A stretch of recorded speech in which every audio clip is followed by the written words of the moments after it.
egere ngaha imbere. Yesu ashimwe. Amen. Munda mumfashe mumpere Imana amashi. Haleluya. Imana ya Repentance ni nziza. Yo yarungitse abakozi b'Imana ku radio. Naje muri Repentance natumiwe ni radio. Narimbayeho mu buzima bubi budasanzwe, narimbaye suzuguritse, naradandaza ariko sinigera nunguka. Cyambabaza nuko nadandaza impuzu ariko nari mfise ipantaro imwe imbere n'inyuma. Nagiye kumenya Repentance mfise ikirato kimwe na waranjana muri siporo, ariko naragenda mu ishengero mbona abandi bambaye neza, nkavuga ati Mana nanje rabo subira nkorera igitangaza nsubire kwambara neza, maze naje ndaza mu gusenga nanje shajije nk'abandi. Narigeze kuba nambara neza ariko nari nkiri mu ibohero ry'akaboregwe. Naguma nitembera mu bubare nkinywera nkasora nk'ibihumbi amajana 105 bikagenda, kandi gusenga sinigere niyumvira kuja gusenga. Rero ndashimira Imana ya Repentance yo yantumiye nkashika muri Repentance.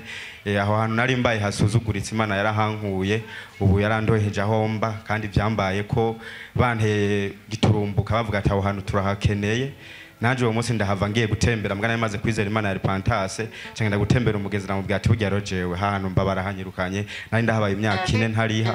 Ndahageze ngiye umugezi ndayimubwiye, acambwira ati nge ntugira ikibazo ngaha hari umuntu abaye ashaka umuntu babana, rero rikaje namukubariza. Amubajije yaciye avyemera. Uyu munsi nasubiye inyuma kurara aho hantu haye urufunguruzo rw'inzu. Imana ya Repentance muyimpera amashiko yaramfashije. Imana ishimwe. Nari mu buzima budasanzwe kweri, ariko ndashimira Imana kuva ngeze muri Repentance yarankoreye igitangaza. Nasubiye gukora amafaranga ntari bwigere nkoraho.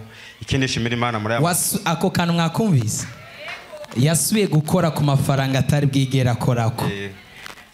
Nyuma yaho muri amasengesho yo gukubita imihimbiri n'imbwebwe zari nyuma y'ubuzima bwacu. Murayibuka amasengesho yo gukubita imihimbiri n'imbwebwe? Pastor yarabaye kumwe nanjye yaransengeye kabisa, abakozi b'Imana Bosco na Vianney n'abandi bose baransengera. Imihimbiri yarakubititse kabisa. Hari ikintu nari maze iminsi ndirira nipfuza. Je mu buzima narifuza telefone kugira ngo nzavuga ku ijambo ry'Imana ku telefone. Nari nifuza telefone ya Android, nari maze imyaka 8 ndayipfuza. Myaka 8 wifuza Android? Ndayipfuza kandi nkora ntasiba kurangura, kandi nkadandaza no nyungu nkayibona, ariko ntihabibazo byantwara sinigere ndabibona iyo bizananye. Haguma ndi muri Mana mfasha nama niganyira uko buke uko bwije. Ariko ku munsi w'Imana bavuze ati Imana igurose ikimenyetso nawe. Ku munsi wa mbere nashiye nshobora kwironka. Mumpera Imana amashi. Haleluya. Komera Imana amashi neza. Urabona ukuntu usa neza?